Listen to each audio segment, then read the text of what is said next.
Good morning students. Class 10th में English की first book golden rays book पढ़ रहे हैं, जिसका सेकंड लेसन पढ़ेंगे आज। ओन वोइलेंस, वोइलेंस का अर्थ होता है हिंसा। ओन वोइलेंस, हिंसा पर। तो सभी स्टूडेंट्स अपनी अपनी बुक ओपन करेंगे और सेकंड लेसन को निकालेंगे। इस लेसन के अंदर राइटर का नाम है कृष्ण मूर्ति। तो आइए लेसन पढ़ना स्टार्ट करते हैं। There is a great deal of violence in the world. Violence का अर्थ होता है हिंसा। संसार में बहुत अधिक हिंसा है। There is a physical violence and also inward violence. शारीरिक हिंसा है और आंतरिक हिंसा भी है। Physical violence is to kill another, to hurt other people consciously, deliberately। deliberately का अर्थ होता है जानबूझकर और without thought, to say cruel things full of antagonism and hate and inwardly inside the skin, to dislike people, to hate people, to criticize people। वह बोल रहा है कि दूसरे व्यक्ति को मार डालना, दूसरे व्यक्ति को जानबूझकर, सोच समझकर अथवा बिना सोचे समझे उसे चोट पहुंचाना भी क्या है, हिंसा माना जाता है। शत्रुता और उसके साथ में भले बुरी बातें कहना भी क्या है, शारीरिक हिंसा है। और हृदय से लोगों को नापसंद करना भी एक हिंसा का रूप है। लोगों की आलोचना करना आंतरिक हिस्सा है, अर्थात क्या है, दूसरे लोगों की आलोचना करना क्या है, एक इनवर्ड वोइलेंस है, आंतरिक हिंसा है।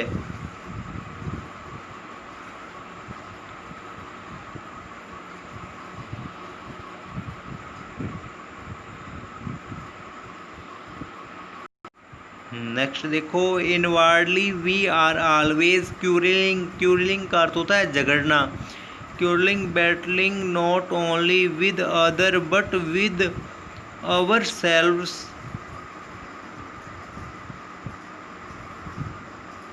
आंतरिक हिस्सा है, अंदर से न केवल हम दूसरे व्यक्तियों से वर्ण स्वयं से भी झगड़ते हैं, अर्थात हम दूसरे व्यक्तियों के साथ भी झगड़ते लड़ते रहते हैं। ये भी हमारी क्या है, एक आंतरिक हिंसा मानी जाती है। We want people to change, we want to force them to our way of thinking. हम लोगों को बदलना चाहते हैं, अपनी विचारधारा के अनुसार हम उनको बाध्य करना चाहते हैं, अर्थात अपनी विचारधारा उन पर थोपना चाहते हैं, अर्थात अपने अनुसार उन लोगों को बदलना चाहती हैं। इसी को भी हम हिंसा मानते हैं। आगे देखो next, in the world as we grow up we see a great deal of violence at all levels of human existence. संसार में जैसे जैसे हम बड़े होते हैं, हम मानव अस्तित्व के प्रत्येक स्तर पर बहुत अधिक हिंसा देखते हैं। The ultimate violence is war, the killing for ideas, for so-called religious principles, for nationalities, the killing to preserve a little piece of land। विचारधारा के लिए, धार्मिक सिद्धांत के लिए, राष्ट्रता के लिए, भूमि के छोटे छोटे से टुकड़े को अपने पास बनाए रखने के लिए, लोगों की हत्या करने के लिए भी क्या है, एक हिंसा का भाव होता है। To do that man will be kill, destroy mam and also be killed himself. ऐसा करने के लिए मनुष्य हत्या करेगा, बुरी तरह घायल करेगा और स्वयं भी मारा जा सकता है। किसके बारे में बता रहा है, वह हिंसा के बारे में बता रहा है कि अपने अंदर हिंसा का भाव रखेगा तो वह क्या है, स्वयं ही समाप्त हो जाएगा। There is inverse violence in the world, the rich wanting to keep people poor and the poor wanting to get rich and in the process hating the rich, संसार में बहुत अधिक हिंसा है। धनी व्यक्ति गरीब आदमियों को गरीब बनाए रखना चाहने के लिए और गरीब आदमी अमीर बनना चाहने की प्रक्रिया में धनी व्यक्तियों से घृणा करने लगते हैं। इसके कहने का भाव है कि जो कि क्या है, अमीर व्यक्ति है वह हमेशा गरीब व्यक्ति को गरीब समझते रहते हैं, अर्थात गरीब समझते रहने की ही हिंसा मानते हैं। And you being caught in society are also going to contribute to this, और तुम भी जो समाज में रहते हो इसमें अपना योगदान देते हो कि तुम भी क्या है, एक हिंसा के बारे में योगदान देना चाहते हो।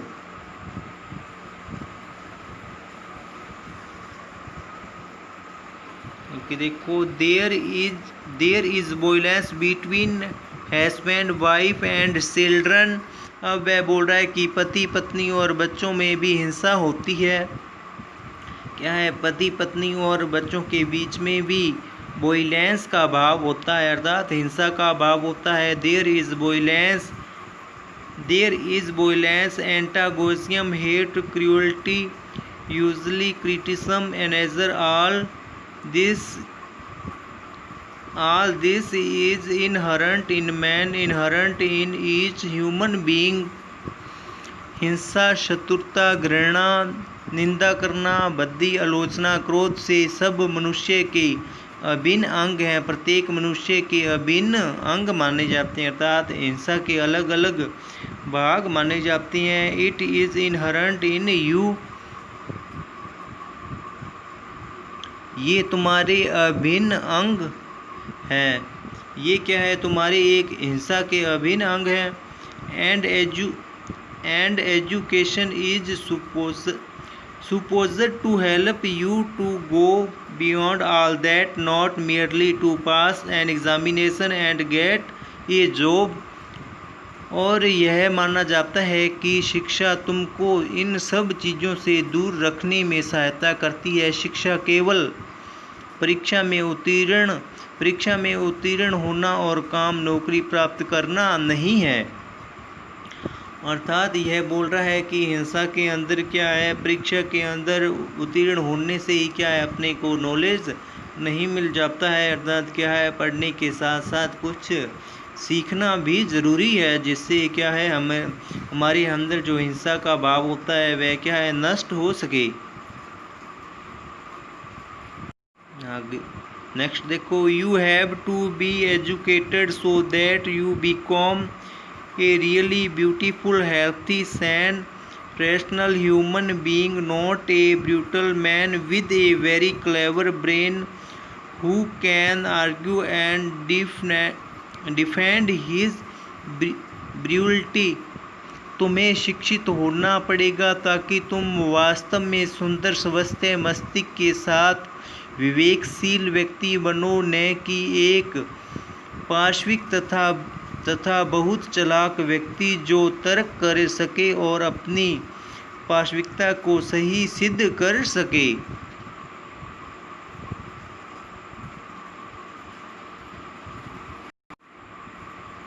नेक्स्ट देखो, you are going to face all this violence as you grow up. तुम ज्यों बड़े हो जाओगे इन सब हिंसा का सामना करोगे। अर्थात वह बोल रहा है कि जैसे जैसे तुम बड़े हो जाओगे तो तुम्हारे को क्या है, हिंसा का सामना करना पड़ेगा। You will forget all that you have heard her and will be caught in the stream of society। तुम उन सब बातों को भूल जाओगे जो तुमने यहाँ पढ़ी और तुम समाज की सामान्य धारा में फंस जाओगे। You will become like the rest of the cruel, hard, bitter, angry, violent world, and you will not help to bring about a new society, a new world। तुम निर्दयी, कठोर, कटु, क्रोधी और क्या है, बुरे व्यवहार से संसार की भांति हो जाओगे और तुम एक नया समाज, एक नया संसार नहीं बना पाओगे। इस प्रकार क्या है वह हिंसा के बारे में, इस लेसन के अंदर क्या है हिंसा के बारे में बता रहा है कि तुम्हारे अंदर क्या है एक हिंसा का भाव पैदा हो गया तो तुम इस संसार के अंदर किसी से अपना रिलेशन, किसी से अपना संबंध नहीं बना पाओगे। तो स्टूडेंट्स आज के लिए इतना ही पढ़ेंगे, तो आप एक बार इस लेसन को पढ़ के देखना। इससे जो नेक्स्ट पैरा है वो कल पढ़ेंगे। तो आज के लिए इतना ही। Okay, bye bye, have a nice day.